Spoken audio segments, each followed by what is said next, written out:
All right, guys, it's time for the Next Level Guy Show, a men's interview, interest, and improvement-focused podcast featuring interviews with the greats from all industries to help you better your life.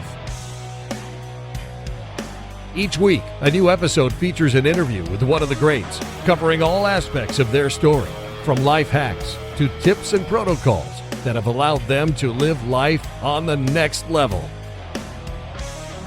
We then highlight concrete action steps that you can use to improve your life. And now, your host, Ian Dawson Mackay.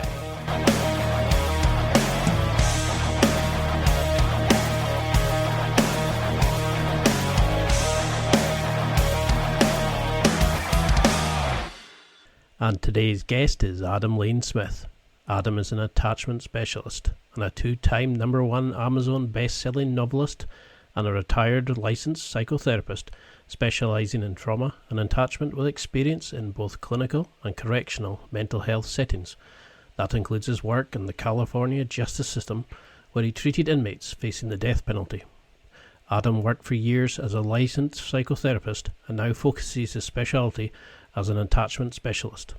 Through his new role, Adam helps people build a new foundation for their life. Fixing attachment issues as our core means you can transform your relationships in marriage, dating, work, friendship, and family. By showing his clients how to repair their attachment wounds, Adam teaches people how to open up to others, find their voice, receive the love they've always wanted, and live without fear. And now, let's get to the interview.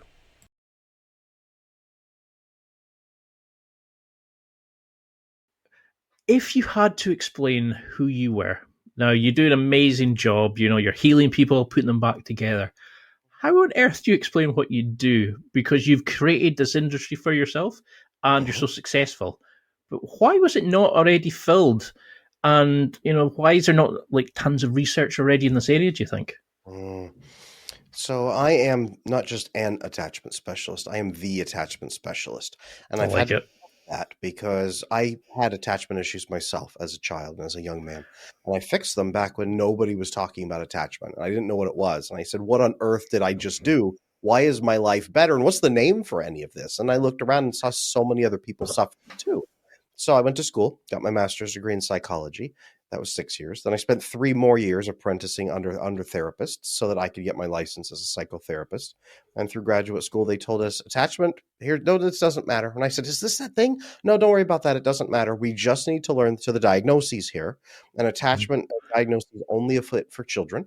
And if adults have attachment issues, it's always a personality disorder. Don't worry about attachment theory. It's not important. You don't need to know it. And it took me until I was out into the field, until I was practicing with clients. I had a reputation for working with the most severe cases that nobody else could fix. And I just could walk in and say, well, this is how this fits together. And let's just fix this and this and this. And they'd go, I've had 5 therapists and no one has ever seen it that way before. How did you know? And I said, I just knew. It was just the underlying piece. I started doing research.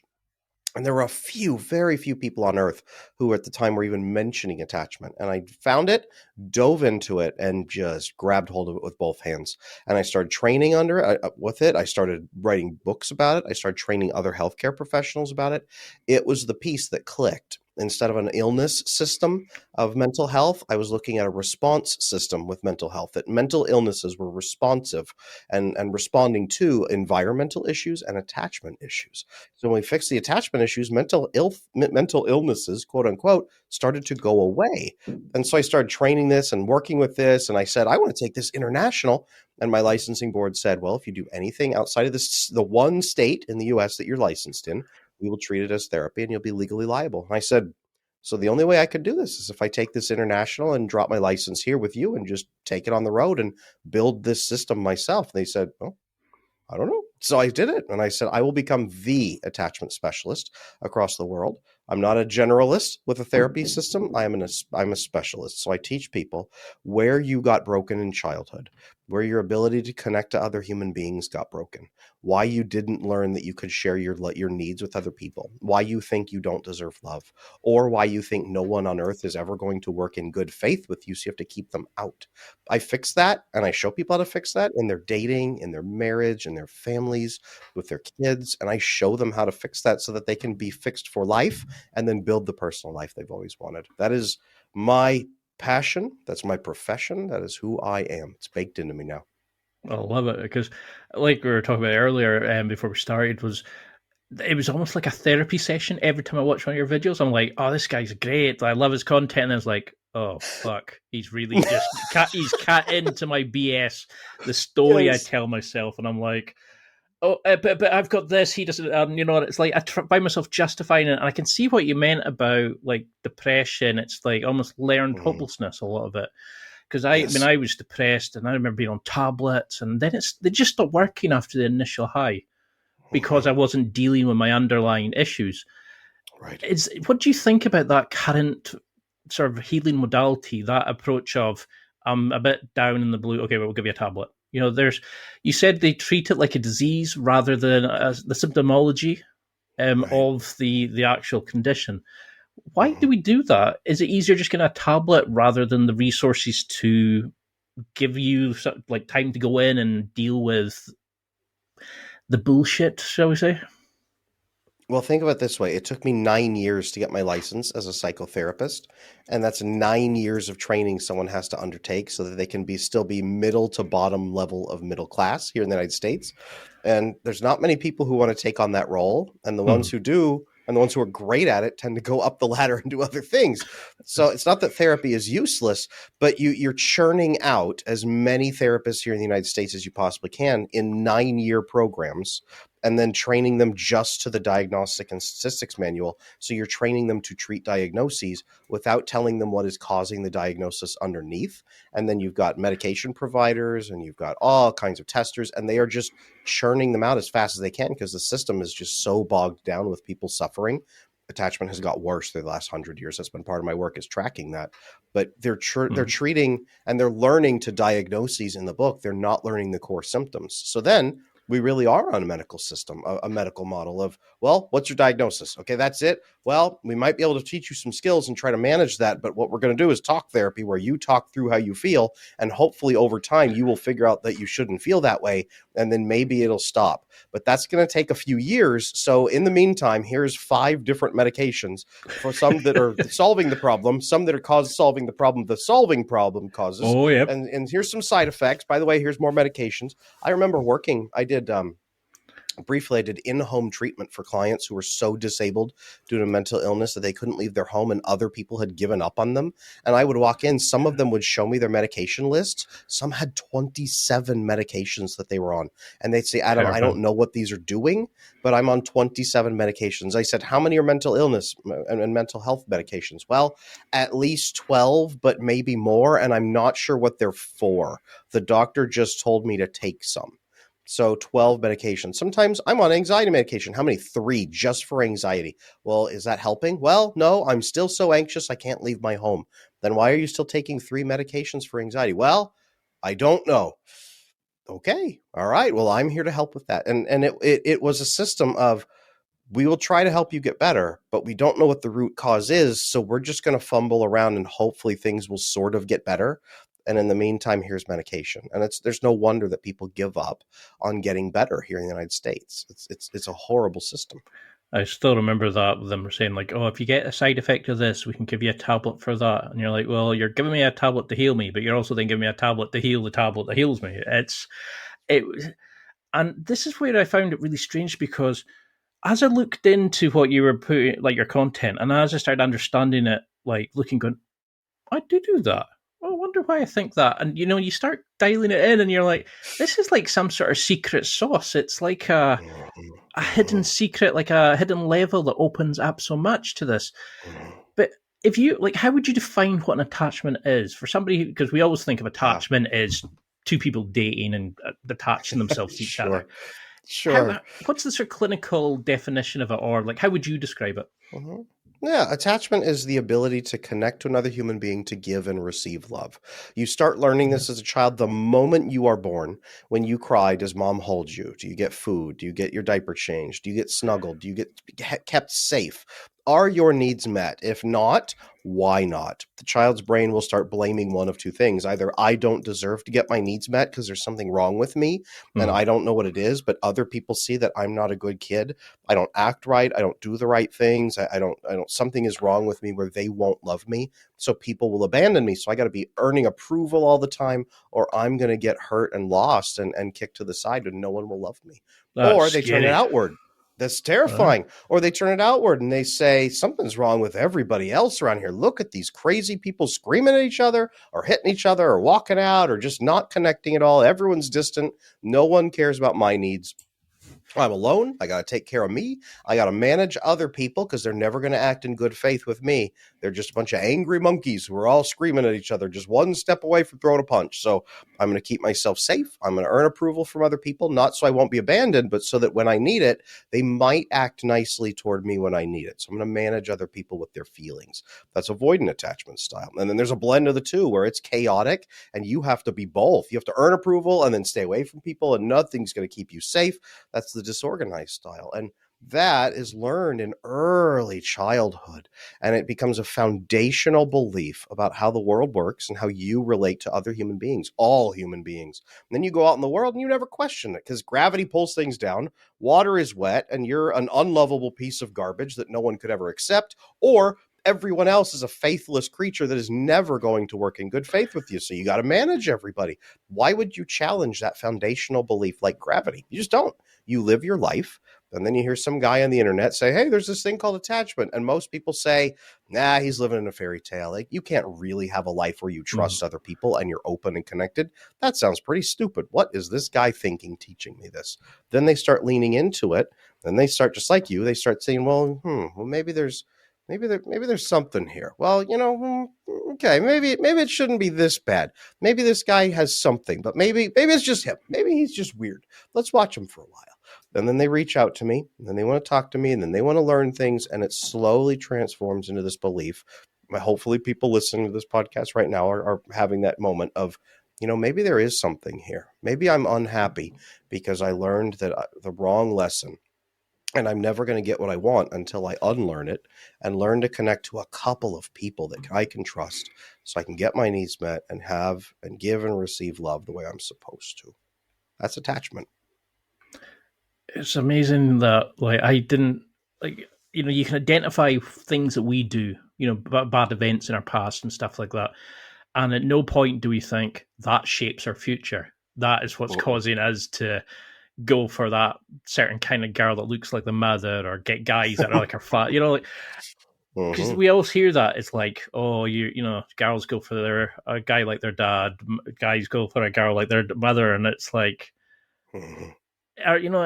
it's weird to think that we are being affected by something like that.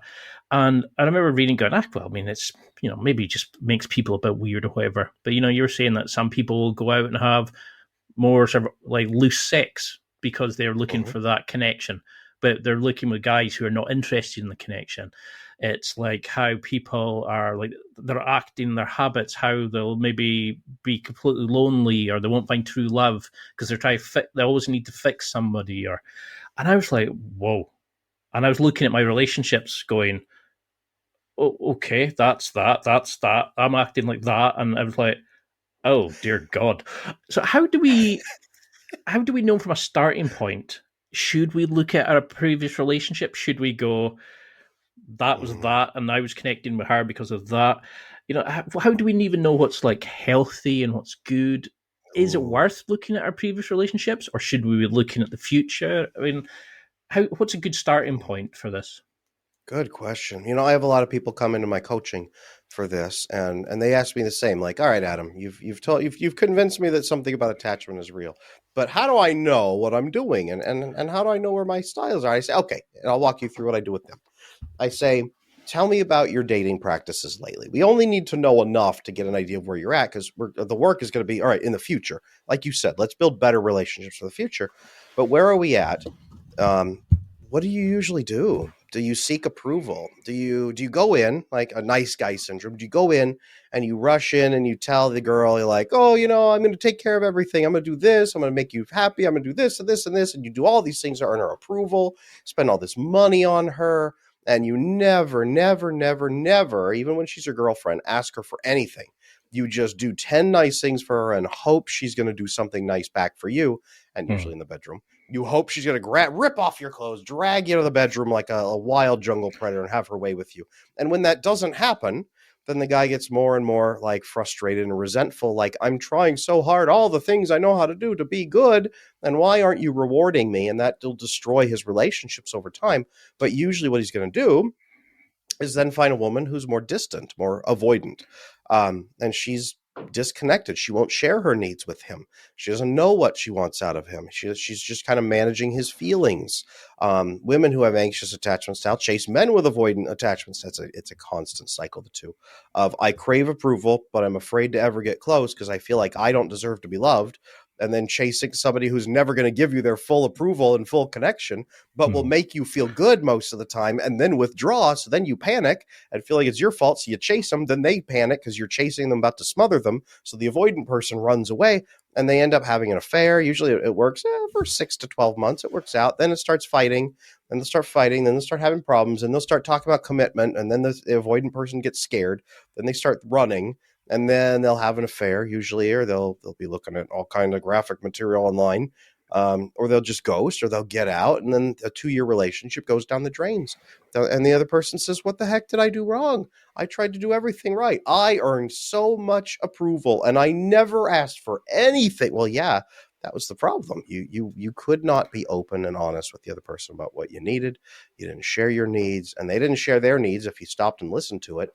You guys didn't bond through compatibility. It was all feelings all the time, and chasing approval and running away from commitment. And that was the dynamic. And that's a lot of modern dating. I'm sure you've probably seen people like that, right? Oh, definitely. I mean, when I look at my first ever girlfriend, I remember going in and, I just thought this was like kissing, holding hands, all that, just like the usual kind of, and I remember she started like emotional manipulation.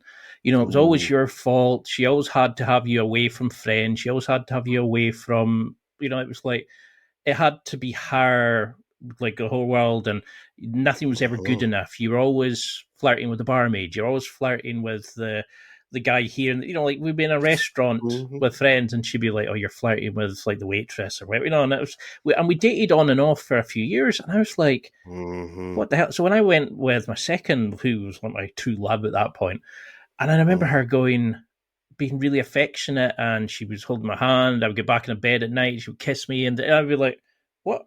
I couldn't understand true love, if you know what I mean. I mean, obviously, I'm avoiding like the high school girlfriends and stuff, but when it was suddenly somebody being really nice to me, and I was like, what the fuck? Like, it makes I couldn't understand like that somebody could actually like me. I was waiting for the manipulation, waiting for that. Yes. And I see so much of that in other guys. Is like, why are you with her? She treats you like junk, and it's because they have their identity wrapped up in having a relationship.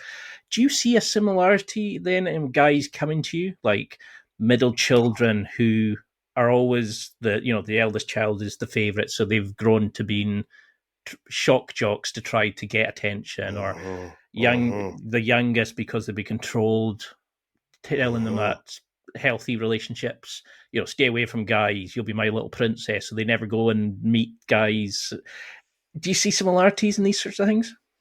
Oh, good grief. Yeah, I have men come to me who are 30 years old and have never had a girlfriend because they've been so petrified of women, or they've had one girlfriend. It was so, like your first one was so horrible and controlling that they've said, I don't want this ever again. And they think that's all how it's going to be. It's like, well, it's just an endless attack. I'm not going to live like this. But now they're lonely and they want to have kids. And they hope somewhere out there is a woman who's not going to scream at them every day. And then I've got plenty of guys who come in and say, Adam, I've had, I've been with 30 or 40 different women now, and it's still not satisfying. But though I let a couple really good ones get away, and I'm realizing it's because I had no idea what their love was looking like. I thought they were smothering me. I thought it was a game. I thought it was a trick. Then I turned it down and I treated them like crap. And now, man, I can't believe I did that. Where am I going to find a woman like that again? And I got to show them how to do that. It's just a system. But I get plenty of women who come in who say, Adam, I've only ever had one or two boyfriends, and I'm not out running the streets and in dark alleys finding men or on Tinder and everything. I've had one or two boyfriends. I haven't done much in my life, but I don't even know where to find a good man. And I almost feel like I should run a dating program because these people need to find each other. But it is about showing them, number one, asking them, what do you want? What do you want in life? What are you aiming for? And then number two, what are your core values that you actually live to? And you're probably violating those core values because you have to earn approval from people, or you hide them, or whatever it is. So you don't really live to your core values. That's part of the reason most guys and most women don't like themselves, don't respect themselves, because they violate those things out of their attachment issues.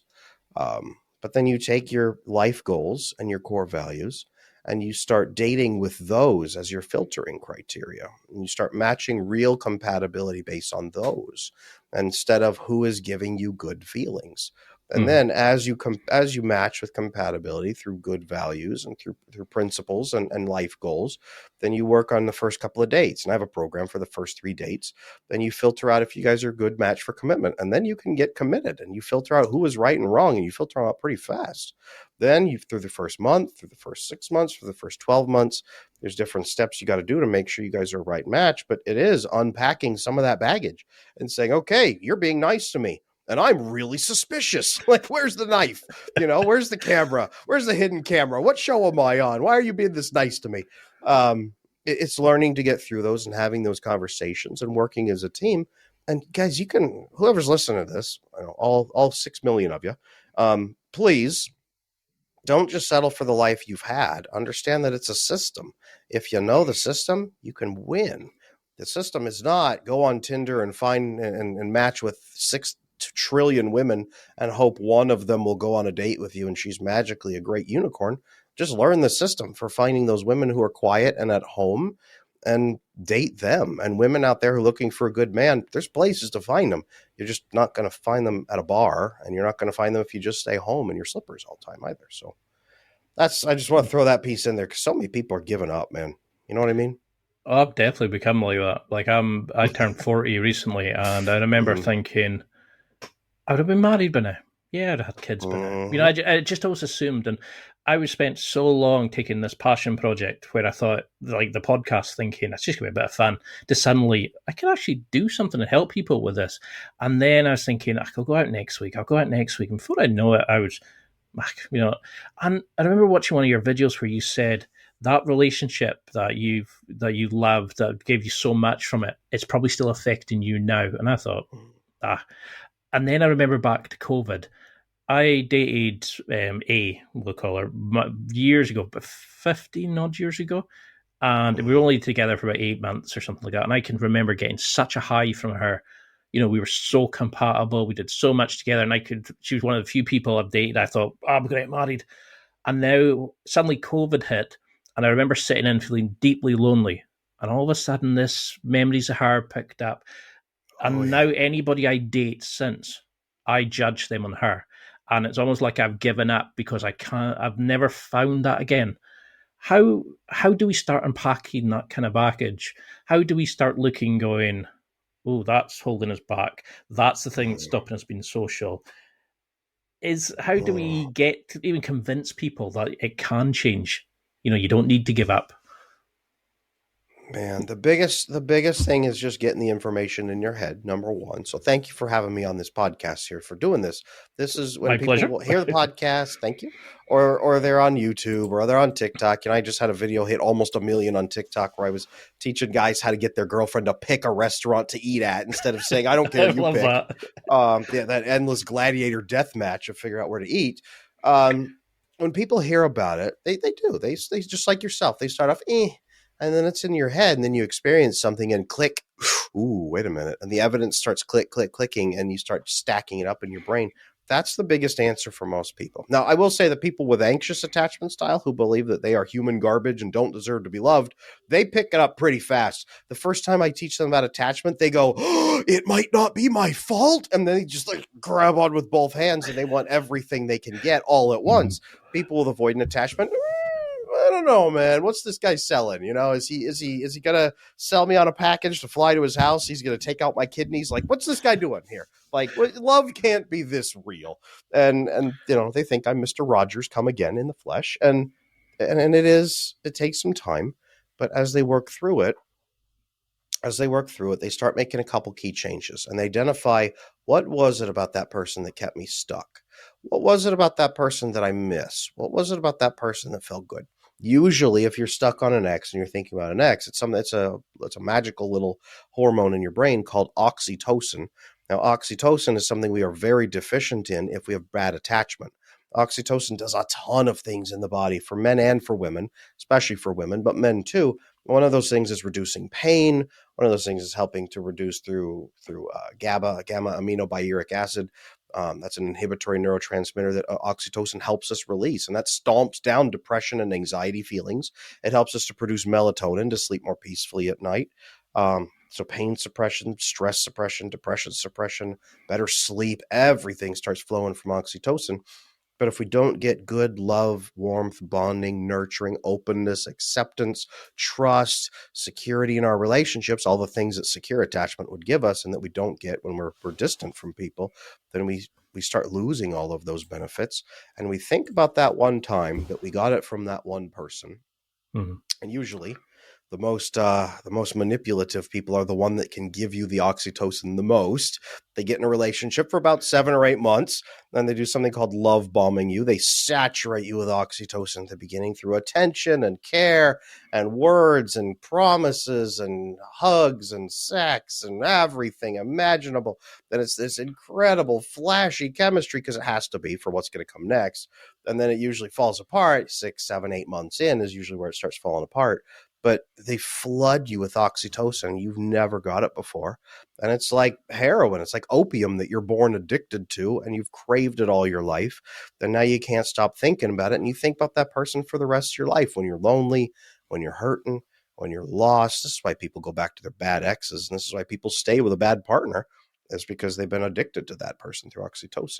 So you asked me the process of fixing that. Well, you need to learn as you fix your attachment how to bond to your family and friends, so that you can bond with them and start releasing that oxytocin on purpose through better conversations, better connection, getting your needs met. That's really what you've been avoiding, is avoiding oxytocin bonding with family and friends. Mm-hmm. And as you get that, it's incredible. It's incredible the change that comes over you.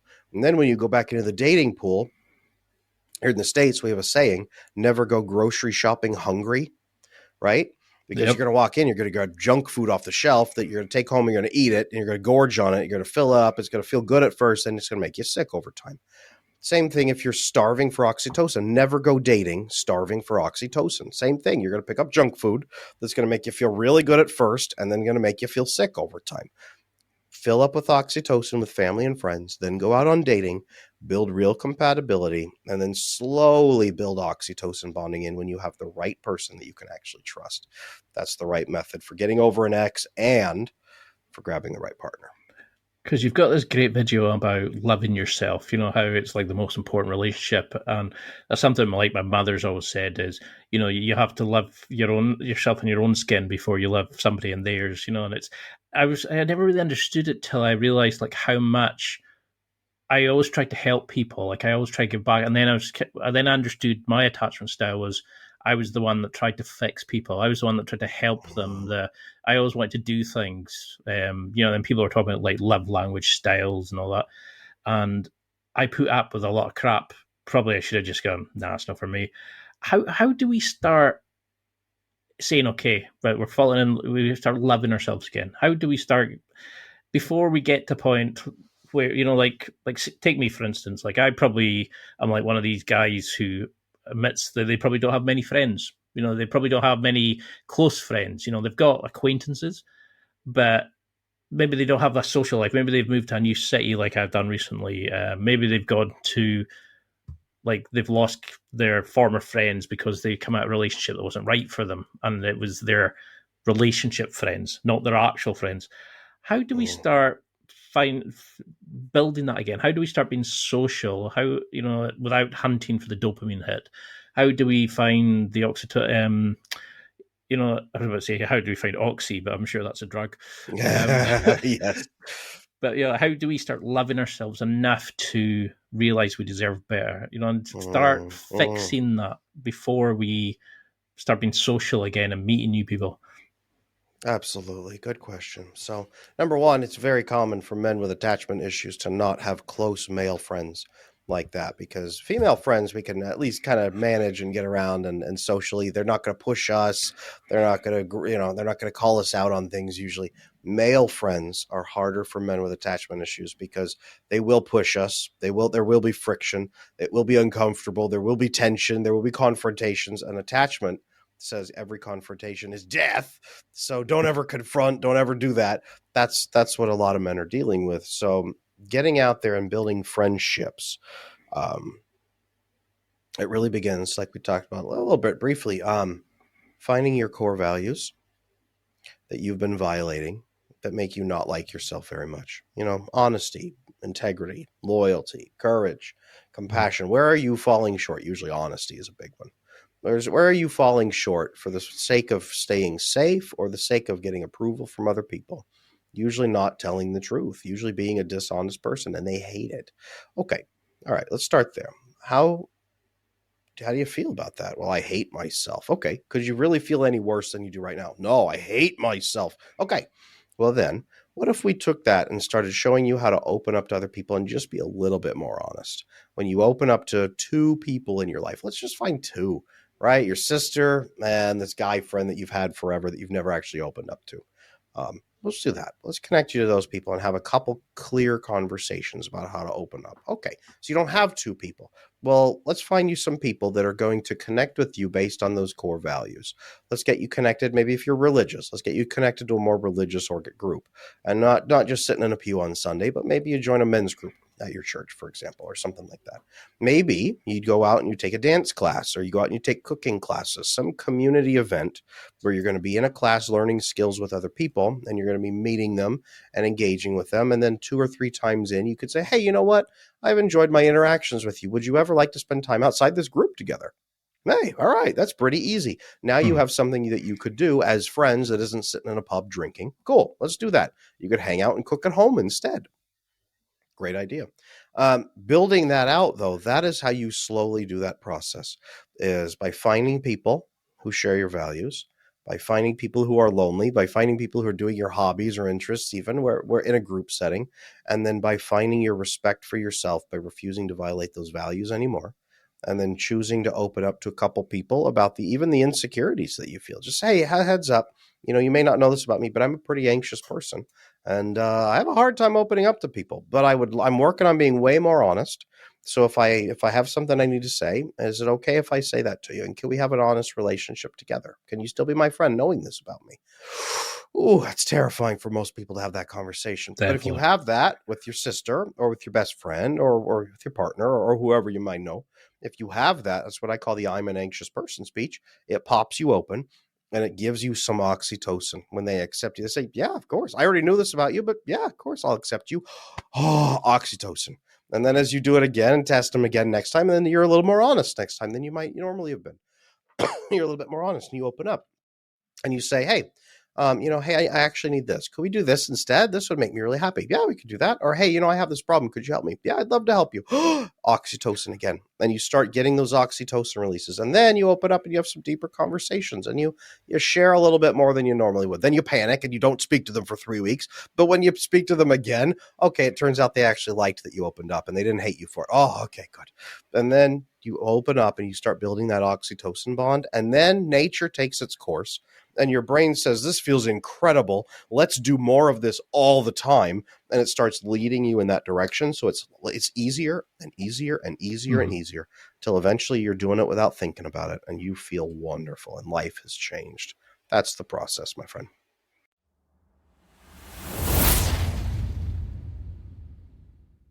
It's time for a quick break. There are millions of potential products to buy, so how do you know which ones are worth your hard-earned money? Simple. You go to nextlevelguy.com/affiliates and explore those that will transform and improve your life. You'll find deals, listener exclusives, and special offers with some great companies. Recommendations are 100% honest and only on items Ian has tried or believes in. The companies showcased will make you a better man in all areas of your life. Simply go to nextlevelguy.com/affiliates and level up.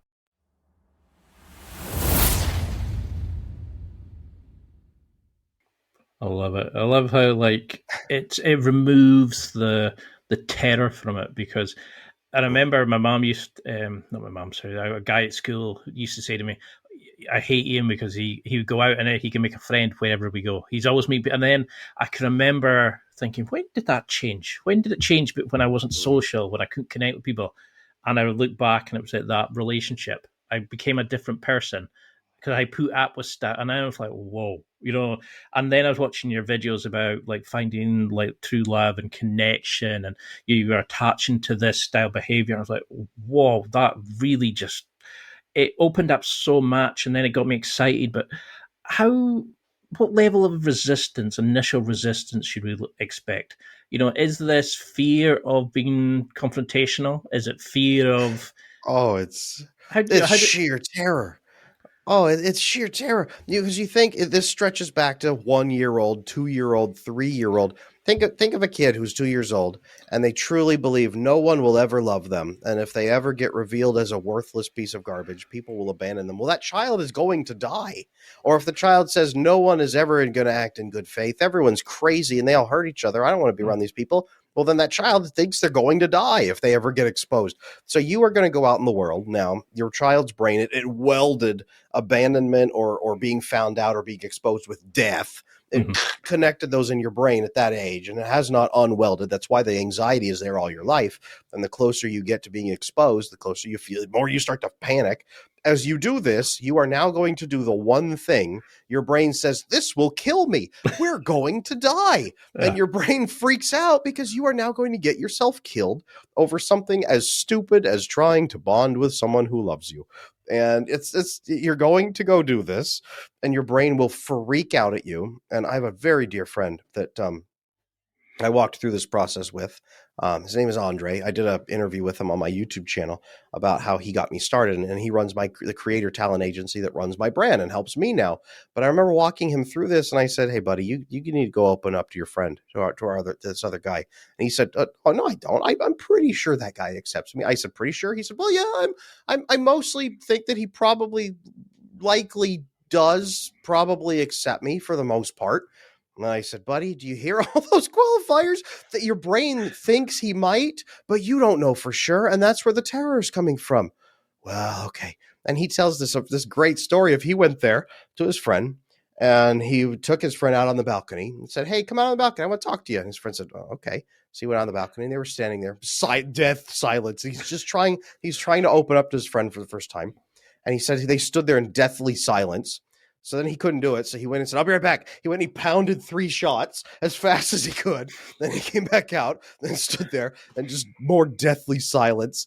And he said, he just looked at his friend and said, "Do you want to be my friend?" And it all came out in a rush of like high pitched, couldn't even. And the guy said, "What did you say?" And he said, "Do you want to be my friend?" And the guy said, "Yes." "Aren't we already friends?" And he was like, "How many drinks have you had?" And my friend and Andre was just, and just like, he is actually my friend. I knew finally at that moment that he was my friend. And he opened up and said, "You know what? Just sometimes, man, I don't feel it. Sometimes I don't think it. Sometimes I'm worried people will leave me. Sometimes I feel like it's what I do for people that keeps them around." And he was like, "No, I'm with you because you're a cool guy and I actually like you. And I kind of knew that you were distant, but hey, thanks for telling me. Yeah, I would love to be your friend." Oh, and he was just, buddy Andre just tells me the story. He was like collapsing on the balcony, just exhausted and relieved that he was accepted. And he did this with a couple people and like changed his life doing this. That's the level of terror you should expect, which is why most people hire a coach, because then they want to talk to me for an hour and say, really, should I really do this, Adam? Like, is this going to kill me, right? Should I really do it? And then I'll get text messages like, really, should I really? And then the emails come in and I'm like, guess you go do it. And they go do it. And they're like, oh, Adam. They come back the next week like, oh, I can't believe that went so well. Like, they didn't spit on me. They didn't throw a rock at me. They didn't jump out the window to escape from my love. Like, they accepted me. Yeah, well, yeah, of course. And it is unconditioning the brain from that childlike terror that no one will ever love you. That is a level of resistance. That's why people don't fix it on their own. That's why people need to fix it now, so that they don't live with that fear for the rest of their lives. I love how we're into this point where, like, sometimes we need a coach to tell us to do something, even though it's maybe something we know deep down that it's what we need to do. It's almost like we're so used to being told by a teacher, authority figure, to go and do that, and then it completely changed my life. But we need that. It's almost like we need an expert to guide us. It's like, yes, absolutely. Well, you think of it when an athlete gets injured, they go see a doctor. But when an athlete is just hitting a wall and once they can see what they want to do, but they don't know how to do it, they hire a coach who knows how to do it, who has done it, and who can walk them through the steps and then drive them to that point. You can see it, but you don't see the 3 steps in between that you need to take to get there. It's dump, jump. It's not leap from here and then break your face. So a coach's job is to come in and say, here's the 3 steps you've missed. Here's your performance improvement. Here's the boost. Yes, you can make this. I will walk with you through it. No, you are not going to die. That's the purpose of having a coach at whatever you're going to get coaching for. That's exactly the purpose. And people need people, man. Working with a coach sometimes is part of fixing the attachment, because you learn to trust. You even trust your coach that they're not going to drive you into the ground. So how do we, if you're dealing with somebody who's never trusted somebody, or any time they've truly tried to be open and they've told like a parent about something bad they did, or they told an ex-girlfriend they want to split up, and it caused all this deep emotional pain.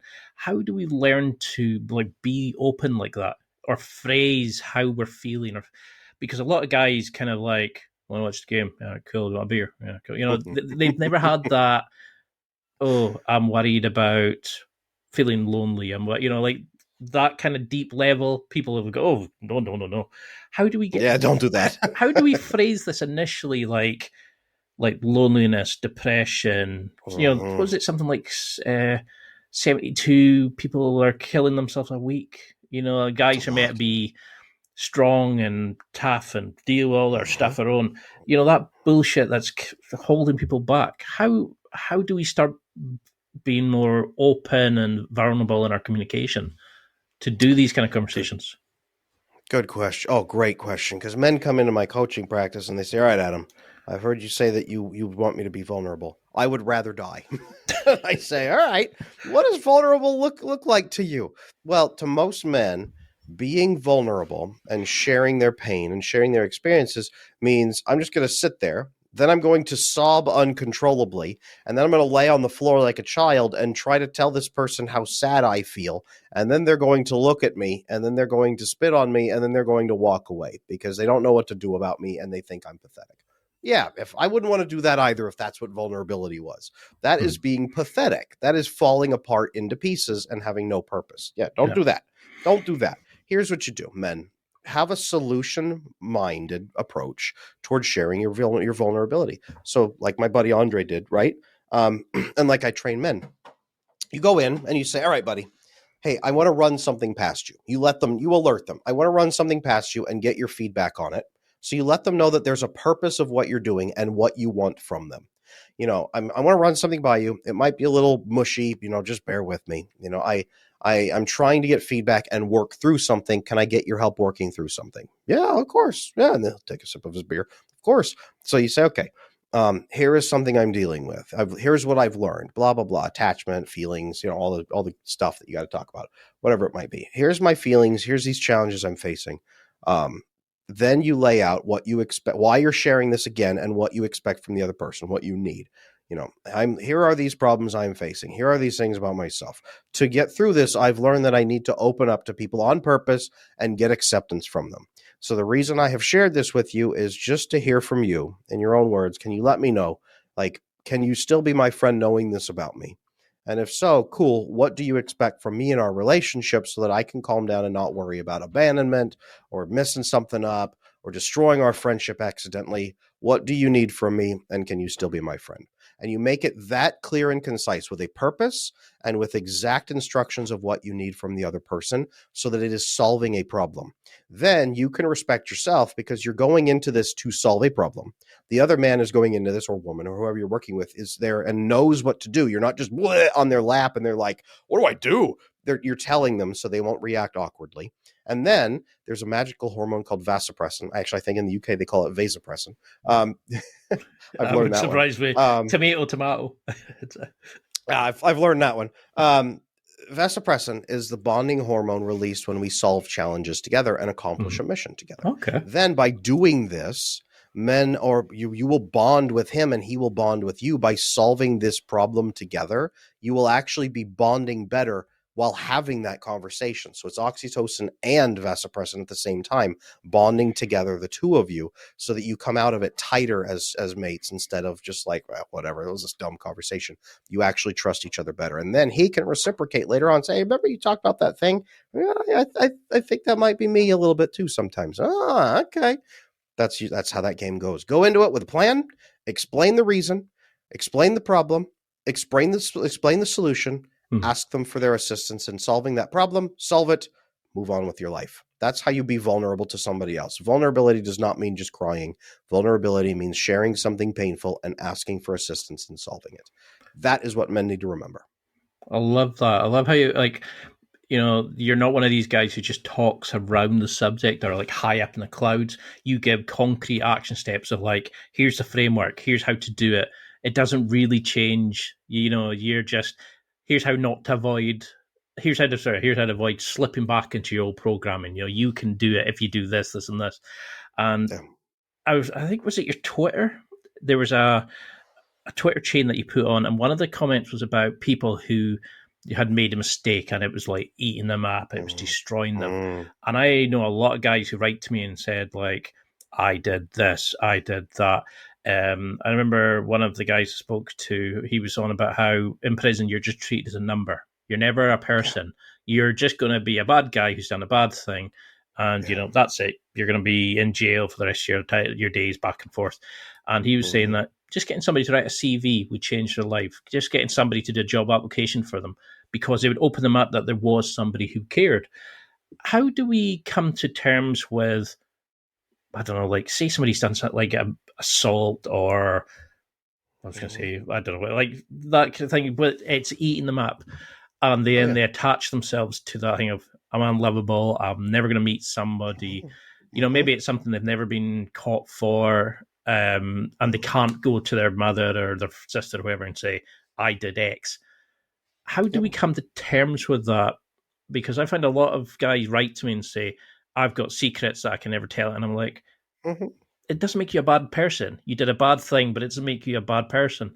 But I never know how to, I don't know, like how do we start dealing with that so they can learn that they can be loved? Because I'm sure that creates its own attachment problems. Oh, it cycles right in with whatever attachment problems were there in the first place, usually. Absolutely. I will say this. Most people don't know this about me, but my earliest work in psychology was working with death penalty inmates.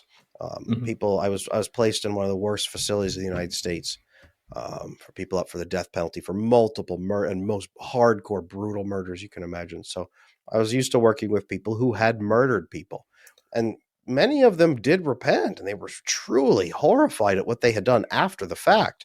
And they were haunted by it, and they'd be stuck in their cell just thinking about it. And they'd pull them out once a week to have a session with me. And it was trying to piece these men back together just for whatever time they had left on this earth. And I've worked with a number of correctional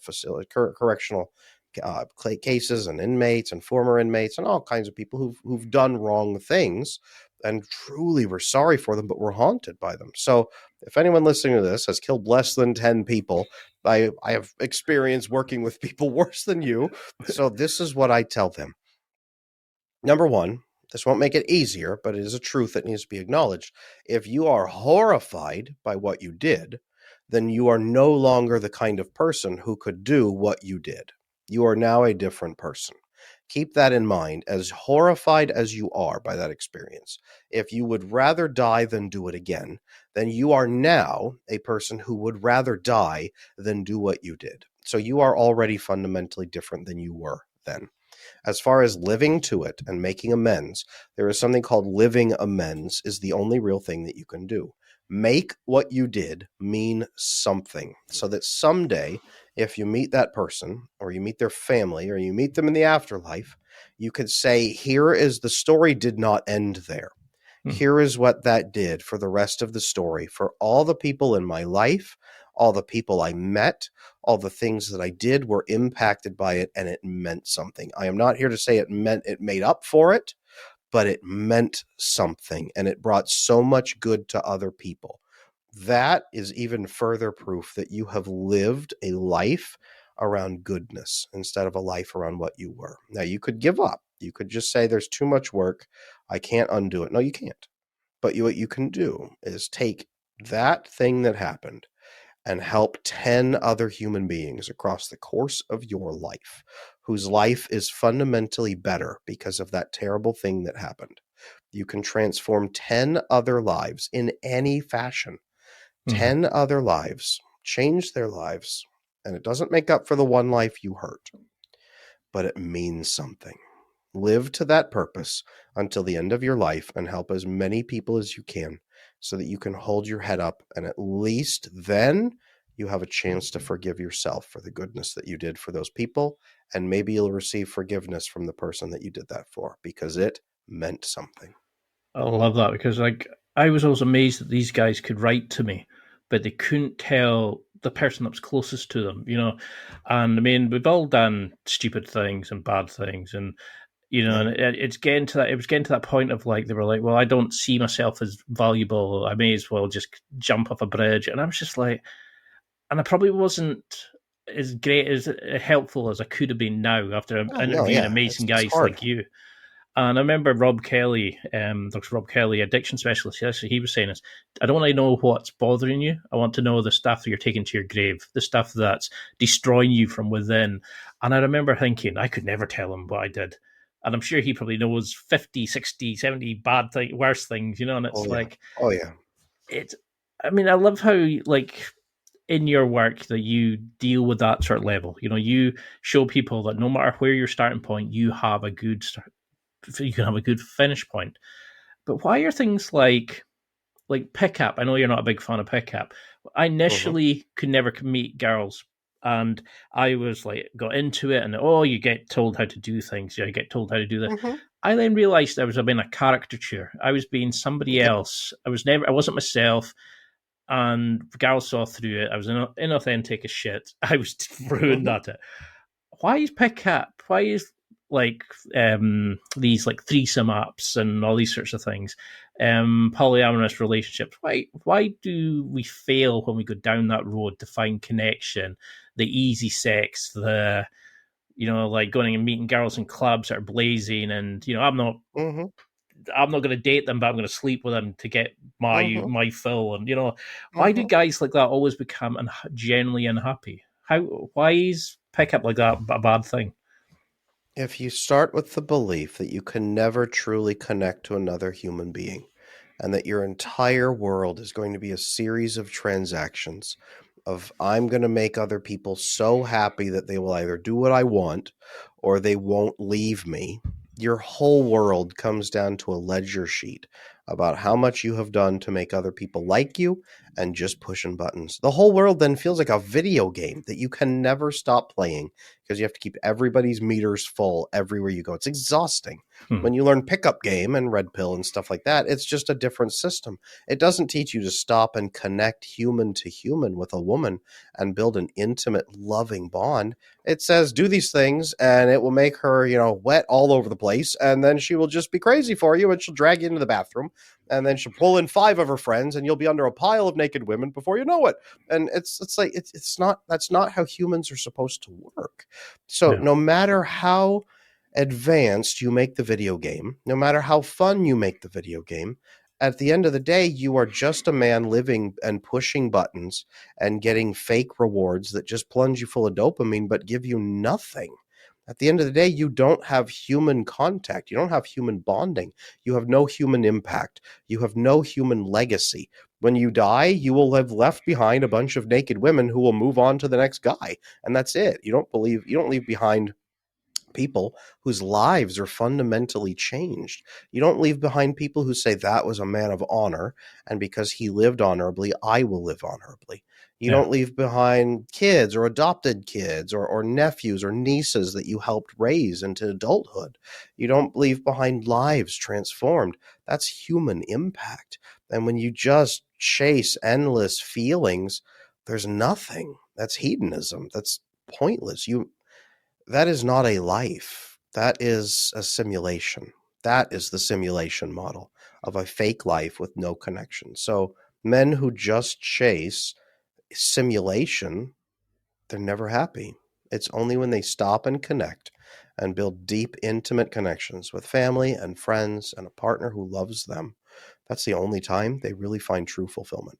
Because I felt like an addict, it's like I need another hit, and then I would want them to be like, let's go and have dinner, let's go do it, and they'd be like, whoa, this is just casual, and I would suddenly see myself like aching for commitment from somebody that I knew who was not interested. So how do we start finding true love then? Because I remember you saying attachment issues will cause the majority of affairs. How do we find that person? Because when you met your lovely wife, you got 4 kids, but you got engaged like super quick and stuff, and it's such an amazing story that I think a lot of people go, whoa. But you were saying it's doable. How do we then find somebody like that and have that level of connection? Because you were saying that you interviewed each other on your core values, to make sure you're right. And I loved how you said you're interviewing for marriage when you date. No one thinks like that. I love that kind of approach. But how do we start finding our own version of true love? I know it's a big question. No, it's a good one. And here's a very simple answer: is you approach marriage with a person and dating with a person the same way you would approach co-founding a business. Imagine you are co-founding the business of marriage. Would you want to find a co-founder for your business drunk in the bathroom at a bar? Or would you like to find the co-founder for your business in church beside you, or spending time with their family quietly, or in a good self-improvement class, or a dancing class, or somewhere fun, or somewhere wholesome? Where would you like to find them? What would you like to look for in a business partner? What kind of qualities, what kind of traits? Would honesty be a big, important deal in a business partner who's going to be managing money with you and have your back and managing issues through a crisis? Well, probably. Okay. Well, let's check for all those traits that would be useful in a business partner. And let's make sure that we're setting things up. Would you just grab a business partner and immediately give them $10,000 and say, go find somebody to manage our office? I'm not even going to look around. Just here, have all my money. Here's my wallet. Within moments of meeting them, would you just sign a contract within seconds of meeting them? What would you do? How would you handle that? Handle dating the same way you would approach a co-founder of a business. If you do that, you will move slower. You will ask deeper questions. You will really look at the logistics of how it's supposed to line up, and then they will treat you differently as well. And you will filter out people who aren't wanting to co-found a good business, and you will filter in people who are wanting to co-found the right business with you. That is how you handle commitment and marriage and love, is you look at it like business. I love it. I love how like easy it was. And I remember hearing that story the first time and going, You were talking about marriage on like the first or second date. I was like, what? You were asking about the value, and I was thinking, well, yeah. Why would you want to go down that relationship path with somebody who was never going to get married or who didn't value the same things as you? And I was like, whoa. That's what scared me, was that there isn't been somebody like you who has dealt with our childhood to give us a better future in that level.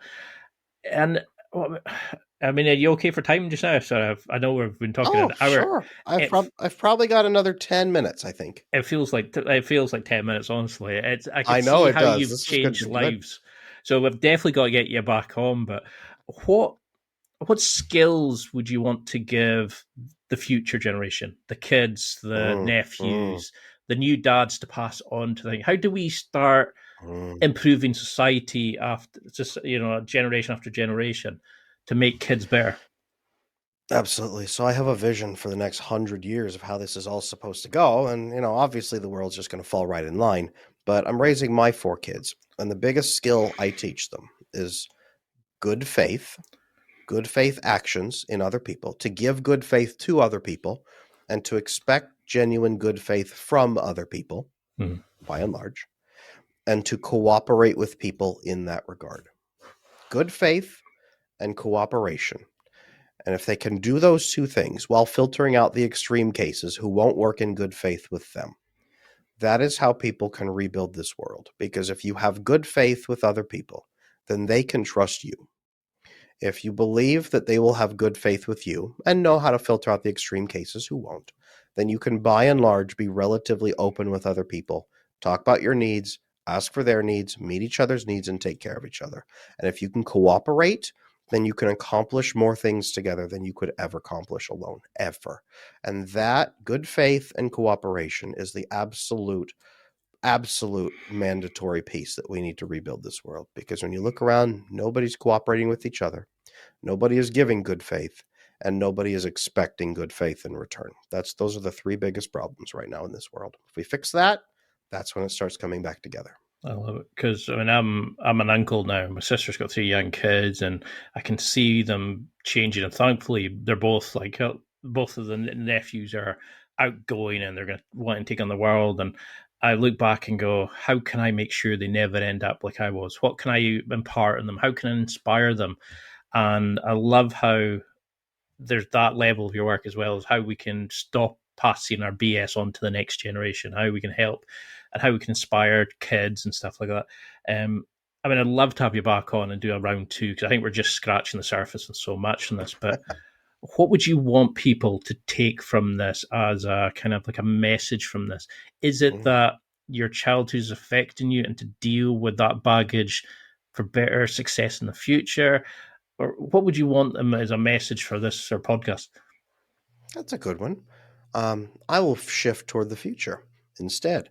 If you are hearing all of this and it sounds like you, then you, like most people, will believe you cannot change.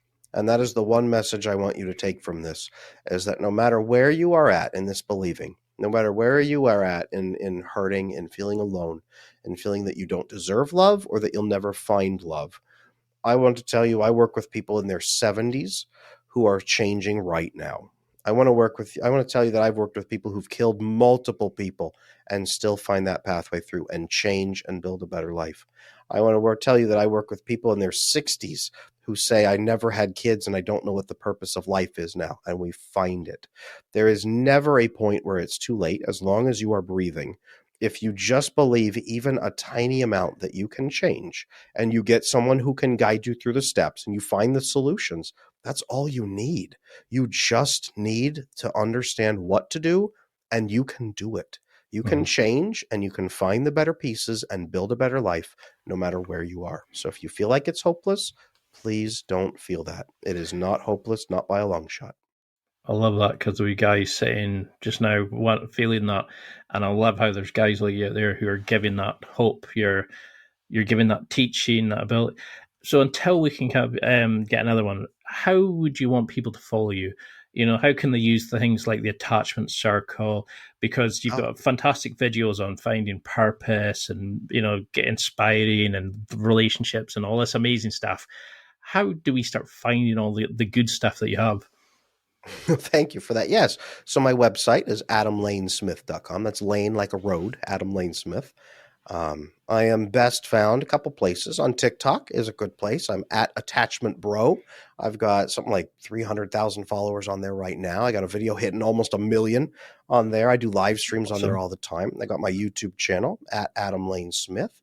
And I'm on Instagram at Attachment Adam. I'm on there too. Check all those places out. Depends what kind of content you like, but I'm there. Shoot me an email, shoot me a DM, contact me. Just say, hey, Adam, I heard you on Ian's podcast. It was amazing. You and Ian were great. Ian's got great hair. He looks fantastic over there. I don't know and I want that. to learn about attachment. and I'll talk to you, and we'll figure this out. Like there's hope. Just reach out, get connected, and change your life. That's how it goes.